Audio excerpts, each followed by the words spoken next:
The last thing she said before walking out the door was almost funny.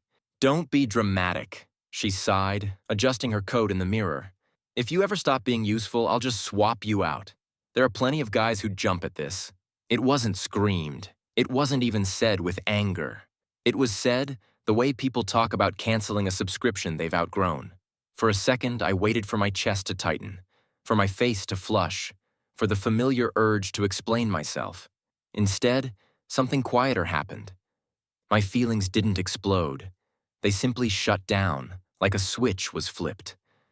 I nodded once, like I'd just received important information at work. "Okay," I said. She smiled, satisfied, and left to meet her friends.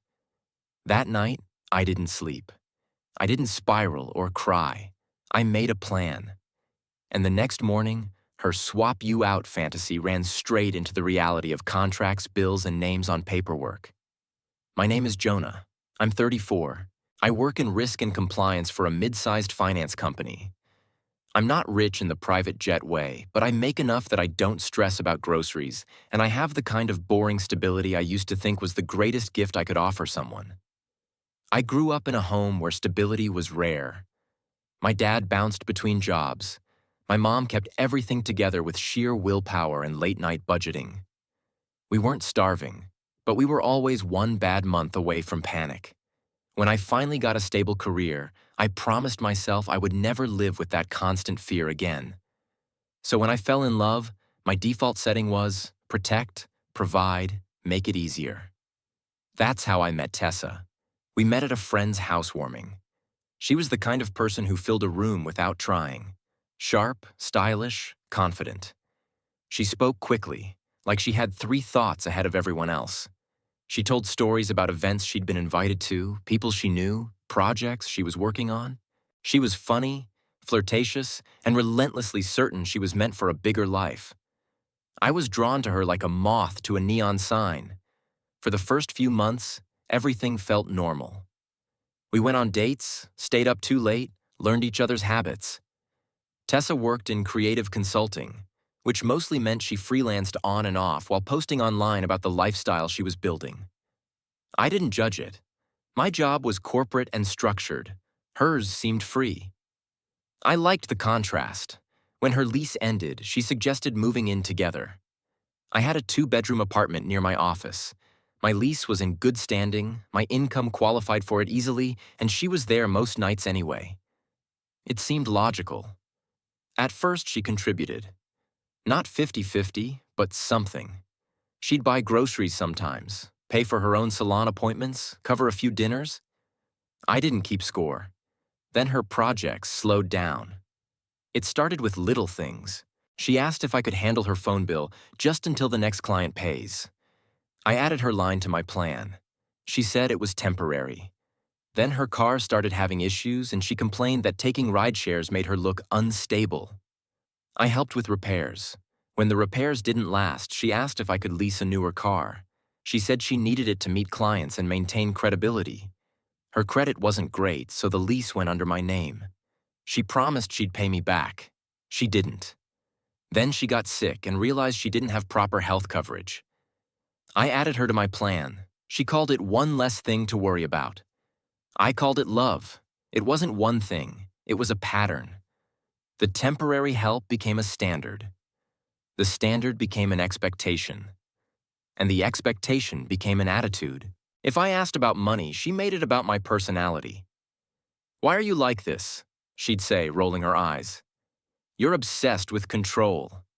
If I suggested she pick up steadier work, she acted offended. "I'm building something," she'd snap. "Not everyone wants to die in a cubicle like you." If I brought up a specific charge on the card, because yes, eventually there was a shared card, she treated it like an insult. "It's called investing in yourself," she'd say. "You wouldn't understand." The funniest part is that I did understand investing. I worked in risk. I knew the difference between a good investment and a sinking cost. I just didn't want to admit I was becoming the sinking cost. The shift from difficult to openly disrespectful happened in the last 6 months. She stopped saying thank you entirely.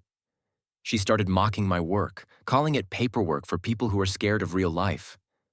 She criticized my clothes, my hobbies, my friends. When my friend Miguel invited us to a barbecue, Tessa laughed. "Your friends are so basic," she said. "I can't believe you're fine with that."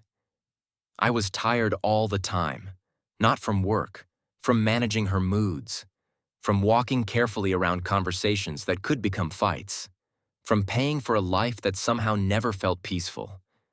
I kept telling myself this is what commitment looks like. You support each other. You carry more sometimes. Relationships aren't always equal. That's true. But what I was in wasn't a relationship. It was a service agreement that I didn't remember signing. The breaking point wasn't a huge scandal. It was a Tuesday, ordinary, and that's why it hit so hard. I'd just finished a long day and stopped by the pharmacy to pick up medication my doctor prescribed for stress headaches. The irony wasn't lost on me. I got home and found a garment rack in the living room. A literal rack of clothing, like a mini boutique. Dresses, jackets, shoes lined up like a showroom.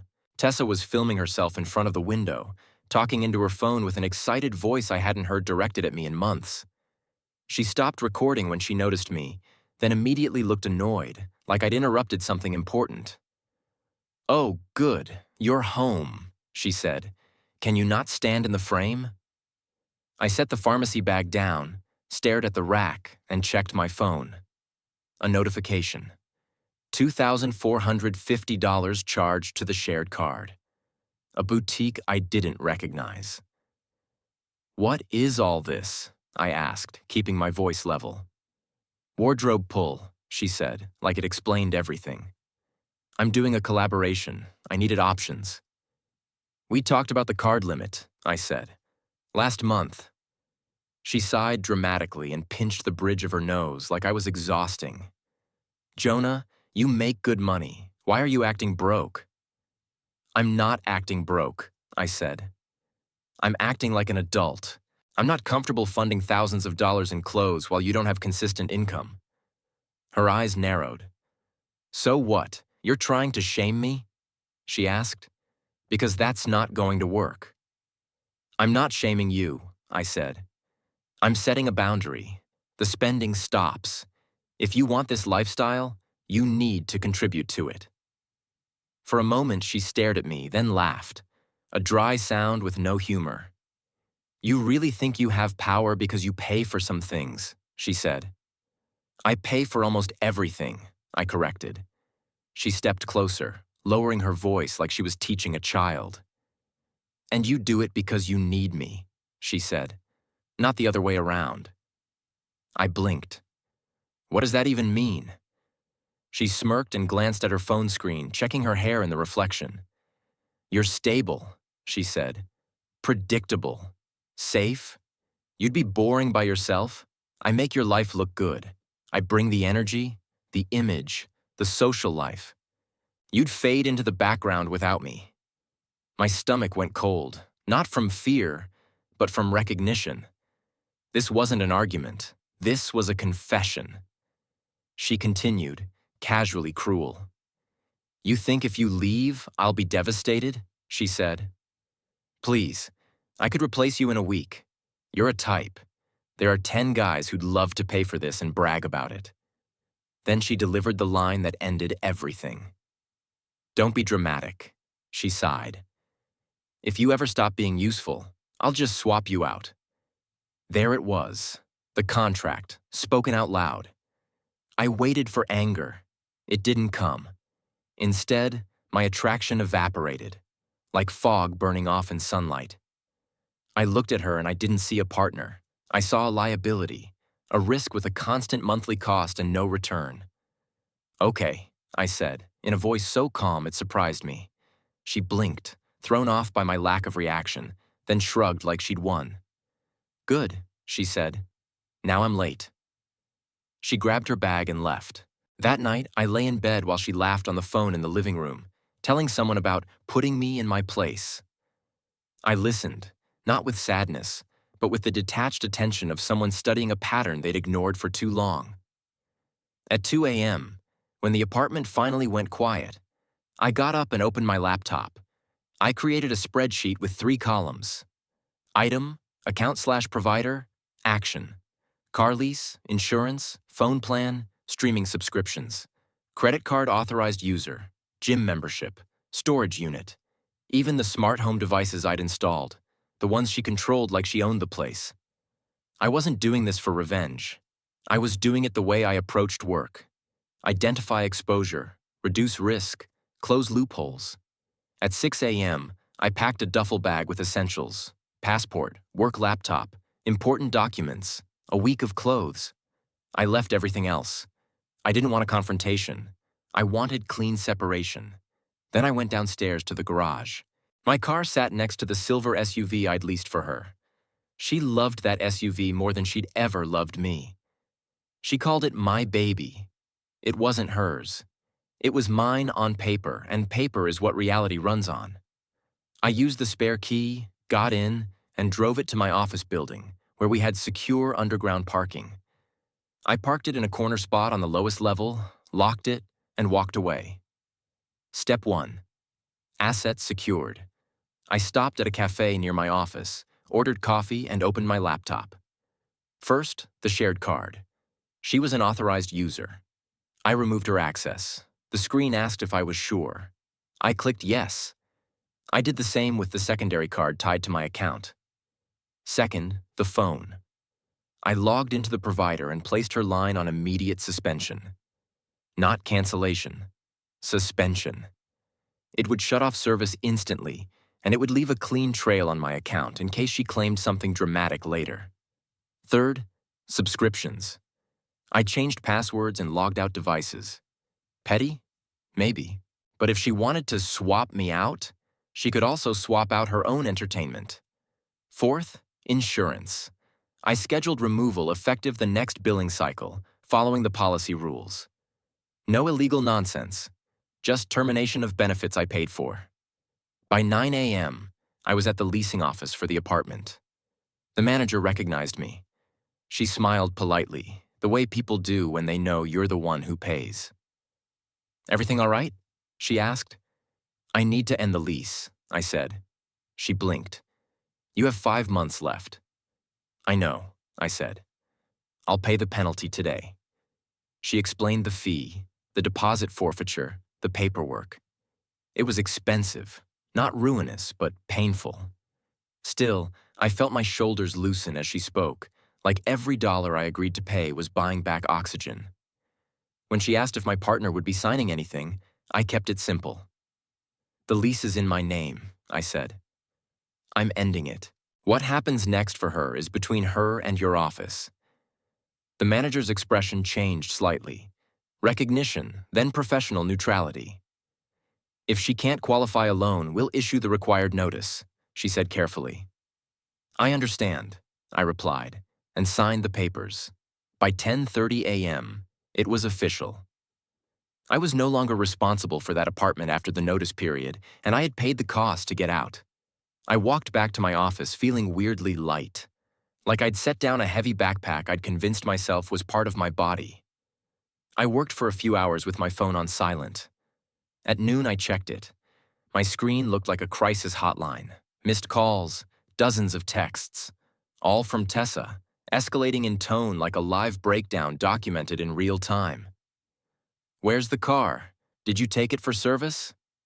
"Answer me. My card got declined at the salon. What the hell? My phone isn't working. Fix it right now. If you're doing this because of last night, you're actually insane." Then a call from an unknown number. I answered. Her voice exploded through the speaker. "What did you do?" I held the phone away from my ear until the volume dropped. "You stole my car," she shouted. "My phone is off. My card is declining. I'm standing here like an idiot." "It's not your car," I said calmly. "It's leased in my name. I moved it." Silence for half a beat, then a new pitch of panic. "You can't just do that," she said. "How am I supposed to get to my appointment?" "You can take a rideshare," I said. "My phone doesn't work," she snapped. "Right," I said. "That's part of the separation." Separation. The word landed like a brick. "What are you talking about?" she demanded. Stop playing games. I'm not playing, I said. You told me you'd swap me out if I stopped being useful. I'm choosing to stop being useful. Her breathing changed. Anger frayed into fear. Jonah, she said, suddenly softer. Come on, I was mad. I didn't mean it like that. You were very clear, I said, and I believe you. Okay, fine, she said quickly. Then turn my phone back on. We can talk later. Just fix it. No, I said. Her voice rose again. No? You can't just cut me off? That's financial abuse. I almost laughed, not because it was funny, but because it was predictable. When someone loses control, they call your boundaries cruelty.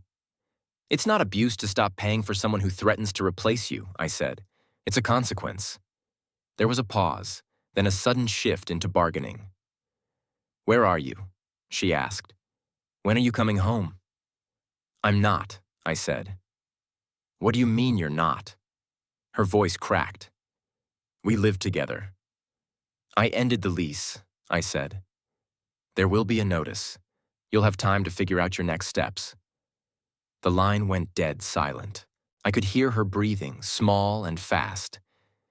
You ended the lease? She whispered. Yes. You can't do that, she said, like reality was negotiable. I already did, I replied. She started crying, real crying now, not performative. You're leaving me with nothing. I stared out my office window at the city. Cars moved, people walked. Life continued without consulting her feelings. I'm leaving you with exactly what you said you wanted, I said quietly. Freedom. Options. The chance to replace me. Please, she begged. Please don't do this. I'm sorry. I'll get a job. I'll pay you back. We can fix it. I should have felt something. Pity, guilt, nostalgia. I felt none of it. The moment she said swap you out, she had stripped the relationship of its humanity. She made it transactional, and transactions end. You'll be fine, I said. You have 10 guys who'd love to pay for this, remember? She sobbed harder. I didn't mean, I know, I said, but you said it, and now I'm listening. I ended the call and blocked the number. For the next 2 weeks, I stayed at a long-term hotel while I found a new place. I expected the nights to feel empty. Instead, they felt peaceful. I ordered simple food. I worked out in the hotel gym. I read books I'd bought months ago and never opened because my energy had been spent managing chaos. My phone battery lasted all day. My credit card statement became boring. Boring felt like luxury. The backlash arrived through other people. A friend of hers messaged me on social media, calling me heartless. Another called me controlling. A third told me, "You can't just abandon her." I replied once with a sentence that felt like truth distilled. I didn't abandon her. I stopped funding her. Then I blocked them too. Over time, bits of information reached me the way gossip always does, through mutual acquaintances and social circles that overlap even when you try to avoid them. Tessa stayed with a friend for a while. Then she tried to jump into a new relationship quickly, someone with money, someone willing to take care of her. It lasted a month, then 2 weeks, then a few days. The people who were thrilled to be seen with her weren't thrilled to pay for her life. It turned out those plenty of guys were plentiful in attention, not in commitment. The car she called hers remained in my office garage until the lease allowed a transfer. I ended the lease properly, paid the termination fee, and closed it without drama. I did everything clean because I didn't want a messy story later.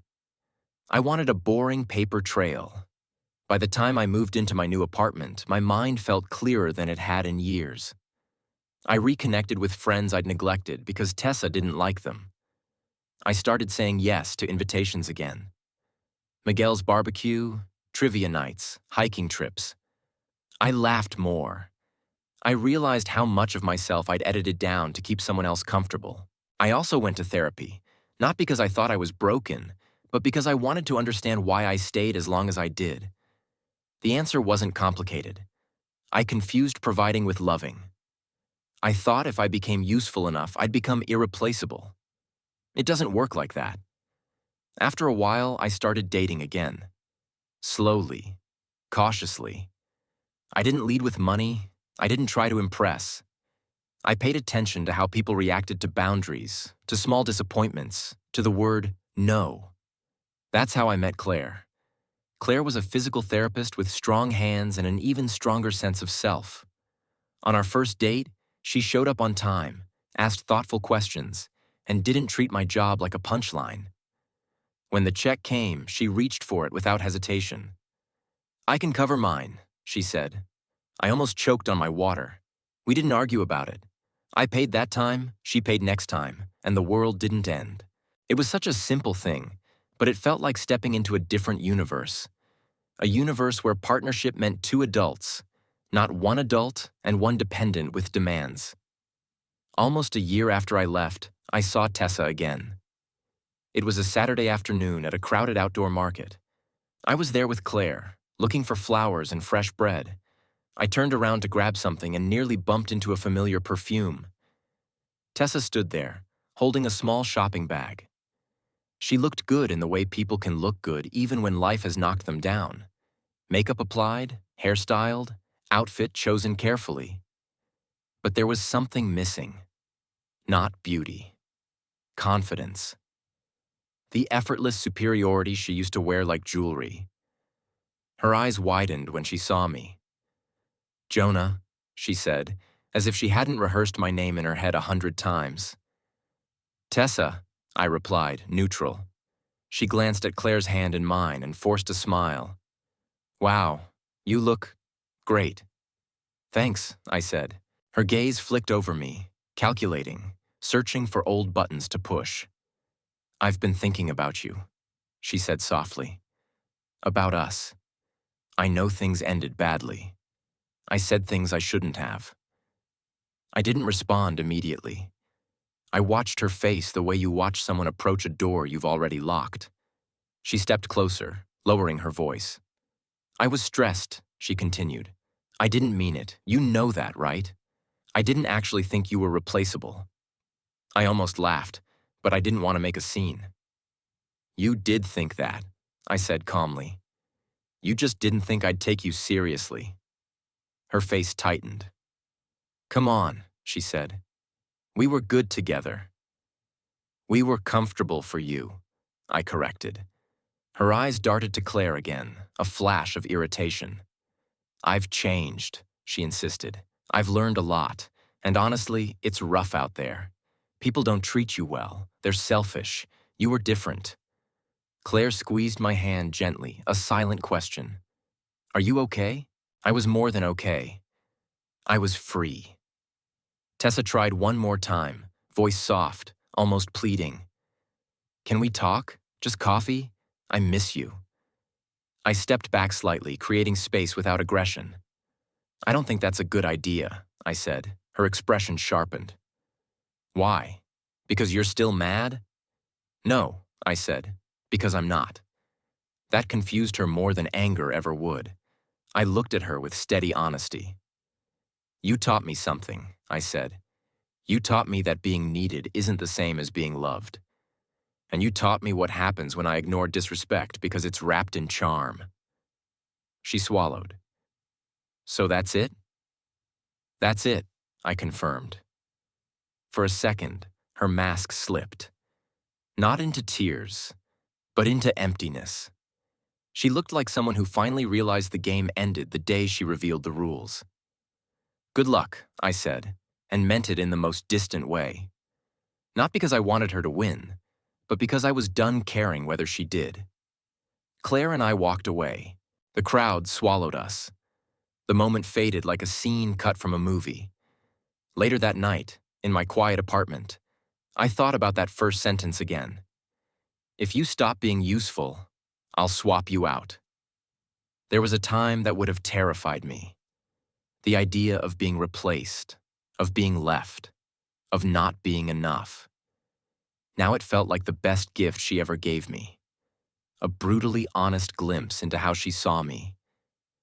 And once you see yourself through someone else's eyes, you can finally decide whether you want to keep living in that role. I used to believe love meant making someone's life easier no matter the cost. Now I believe love includes respect, gratitude, and mutual effort. I believe boundaries are not cruelty. I believe peace is not something you earn by paying more. Some people don't want a partner. They want a platform. And the moment you step off that platform, they panic. That panic is not your responsibility. Walking away wasn't revenge. It was maintenance. It was shutting down a system that was draining me, rewriting the rules, and choosing a life where my value isn't measured by how much I spend. If anyone listening is living in a relationship where you're treated like a resource, not a human, let me be painfully clear. You don't have to wait for permission to leave. You don't have to prove you're right. You don't have to win. You just have to stop paying for a life that costs you your self-respect.